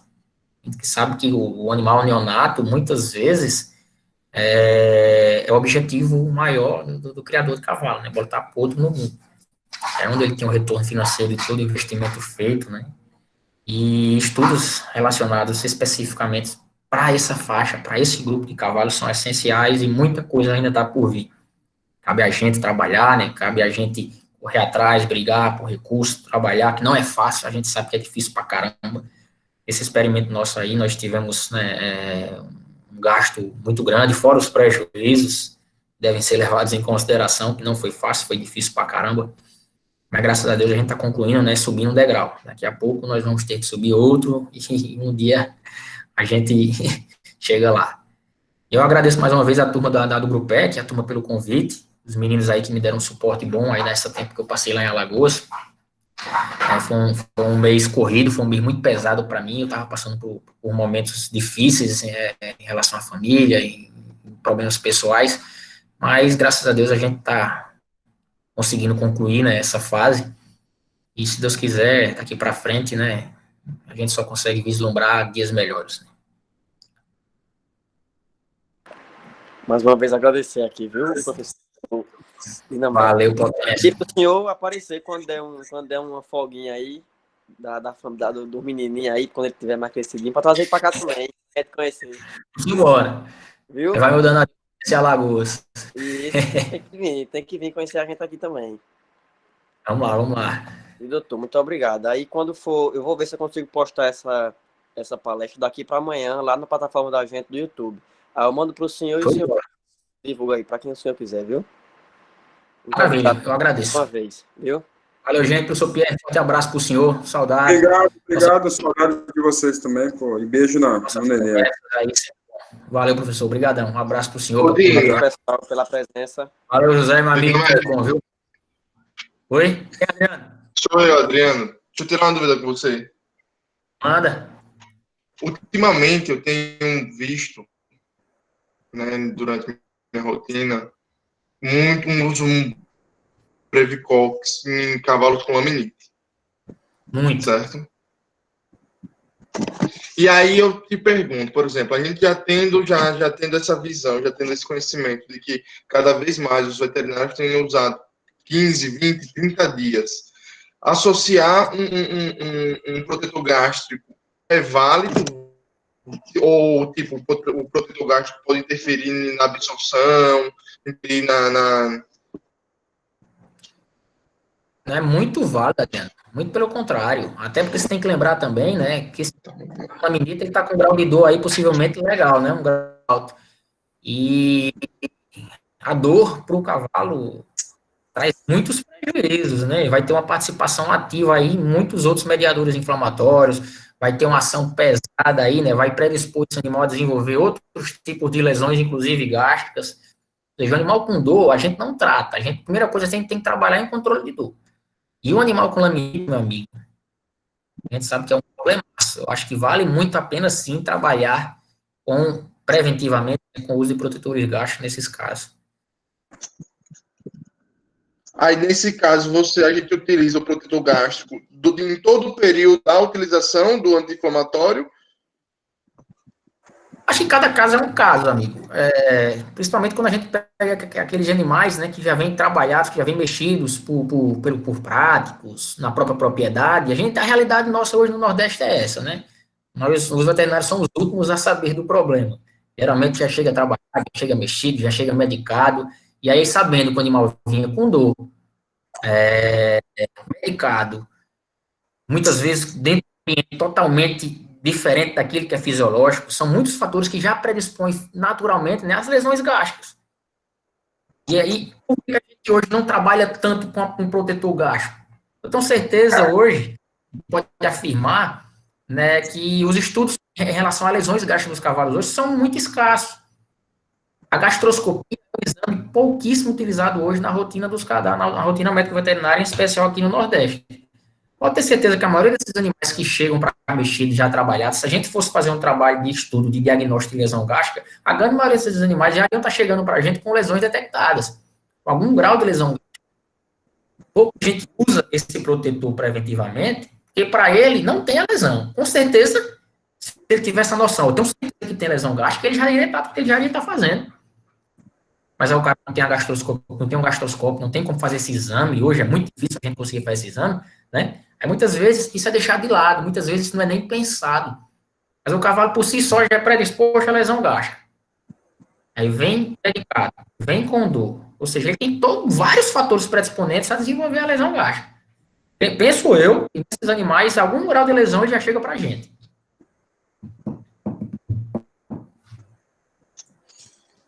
Tem uma pergunta do Celso. Valeu, meu Valeu, Adriano. Oi, professor. Tem uma pergunta do Celso aqui, que também está no mestrado aqui com a gente na UFAL. Existe alguma contraindicação em associações com algum antibiótico? Não que eu saiba. Não vi nenhuma relação com contraindicação, muito pelo contrário, né? Eles têm mecanismo de ação totalmente diferente, eles têm mecanismo, às vezes a gente pode até ter, né, animais que já vêm com a lesão hepática, e aí sim, um animal com a lesão hepática ter alguma, né, falha, entre aspas, né, ou alguma contraindicação do uso de AINE, mas em relação aos antibióticos, penso que não. É outro tipo, outro grupo, é outro metabolismo. Existem alguns estudos, Celso, com a doxiciclina em relação às metaloproteinases, tanto na articular quanto na laminite, né? Então, isso não é provado ainda, mas a gente usa a doxiciclina, né, como, até a longo prazo, como inibidores da liberação de metaloproteinases. Então, existe algumas linhas de pensamento que falam que se eu usar o COX-2 associado à doxiciclina, né, pensando nessas metaloproteinases, eu posso realmente ter uma ação uma ação exacerbada de indução à diminuição de prostaglandina e trazer lesões mais potenciais, mas isso ainda também tem que ser estudado. Mas aí é só para falar que existe alguma coisa em relação à doxiciclina, e a gente teve uma época até que eu estudei bastante a doxiciclina nas artrites, eu gosto, né, tirando o anti-inflamatório inicialmente. Mas assim, só para... Ela tem uma ação nas metaloproteinases tem um trabalho americano nisso, mas eu nem lembro de que ano que é, acho que é 2015, 2016, mas ele vale a pena. É um grupo, acho que, se eu não me engano, de Davis que estudou. Mas é interessante, assim, o trabalho até era um resumo, virou outro artigo há pouco tempo, mas depois eu vou ver se eu acho, qualquer coisa a gente até manda para você. Mas acho que é o único, assim, pontualmente, que eu vi alguma coisa com antibiótico nessa relação com anti-inflamatório. Interessante. Agora, mais uma vez aí, vem aquela da história a gente colocar na balança, né, os fatores prós e contras, principalmente no que diz respeito ao controle de dor. E se um animal chega para mim, veterinário, com um grau de dor devido a uma artrite, e eu, digamos, iria existir uma interação negativa com o uso de antibióticos, eu acho que isso deveria ser bem, porque o grau controlar essa dor é essencial.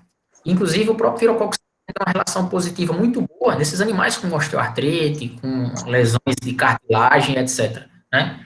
E aí a gente tem que ponderar bem. Né? Na nossa ciência, não é nada exato. Com esse...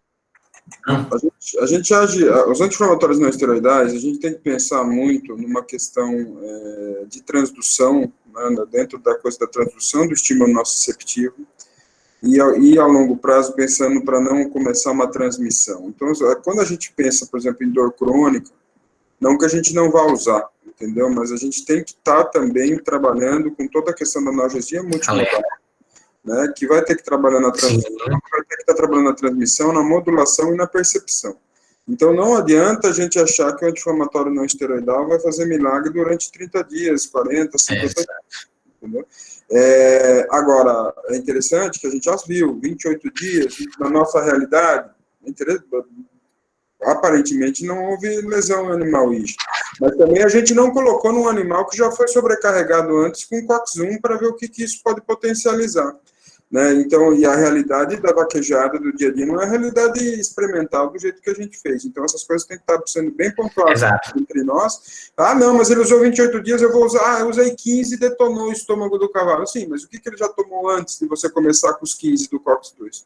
Então, a gente tem que tomar muito cuidado com isso. A gente tem animal tomando fenilbutazona na vaquejada 15 dias e usando protetor gástrico. Assim... A gente precisa estudar isso também, né, para ver se isso realmente tem fundamento. Mas, então, é só isso que eu ele deixar, porque as coisas não são tão simples assim quando você trabalha numa situação que não é experimental. Então, a gente tem que pensar Exatamente. no controle multimodal da dor. Exato. Essa questão da realidade de trabalho de campo, né, que é muito difícil da gente padronizar, para a gente fazer um trabalho em cima disso, isso dá um leque muito grande de opções de trabalho, ao mesmo tempo que dificulta bastante a gente conseguir reproduzir condições no esporte e em laboratório. É muito difícil a gente conseguir. E seguindo essa mesma lógica, voltando para aqueles fatores endógenos, que eu comentei no começo da palestra, eu vi trabalhos, os caras trabalhando com cavalos aposentados, cavalos idosos, trabalhando com 15 dias de fenilbutazona na dose cheia uma vez ao dia, e onde desenvolveu lesões gástricas. Por quê? Eles eram obrigatoriamente regimes extensivos, totalmente um ambiente fisiológico propício para a saúde deles, eles se manifestam fisiologicamente da melhor forma possível. Os designs aí, muito maior que o recomendado, não trouxe lesão nenhuma. São muitas coisas que devem ser levadas em consideração. Exatamente, manejo é impressionante, né? Como a gente trabalhar com bicho extensivo, pode ser que eu consiga usar a fenilbutazona 15 dias, pode ser, né? Quer dizer, então, e aí você colocou uma coisa, né, a situação, né? Como a gente trabalha experimentalmente. Os nossos animais experimentais, isso tem que estar claro, que eles comiam ração, mas eles ficavam mais no sistema extensivo também, né? Então, você não teve... Também. Então, quer dizer, isso até tem que fazer parte da discussão, e quem sabe a gente tentar trazer isso para futuros estudos, essa diferença do manejo. Mas muito obrigado. Obrigado, viu, Dinamérica? Valeu, professor. Eu que agradeço, professor. Obrigado, Adriano, obrigado, Celso, aí, né, e a todos aí, a Aline também aqui presente, residente lá do CDP, da UFBA, né, e todos que estão aqui, né, agora tem pouca gente, o pessoal vai indo embora, mas chegamos a ter 30 e poucas pessoas. Muito obrigado a todos. E eu deixo com o nosso chefe de cerimônia, um cara bonito que está aí, José Whitley. José Whitley. Fábio, agradecer também aí a todos que fizeram presente aqui. E semana que vem tem mais. Semana que vem vamos ter mais uma segunda em Piazza, que eu não me tá com o Cláudio aqui. Cláudio, mas eu acho que o Eider, da Clínica do Rancho, vem falar de alguns tópicos de clínica cirúrgica no campo. Show de bola, maravilha. E segunda-feira que vem, não perca. Eu quero que todo mundo que se fez apresentar aqui, semana que vem, de novo. Viu? Muito obrigado. Agradecer a todos. O Hitler vai sortear alguma coisa aí semana que vem, que ele já falou que vai dar um presente para vocês. Esperem. O Hitler, semana que vem, aqui, nesse canal. Isso é um perigo. Vai lotar aqui. Vamos lá. Valeu, pessoal. Muito obrigado. Valeu, gente. Valeu, um abraço para todo mundo. Boa noite a todos. Bom descanso. E uma boa semana para todo mundo. Valeu, professor Pierre. Um abraço. Até mais, gente. Valeu, um beijo. Valeu, tchau, tchau. Um abraço. Valeu.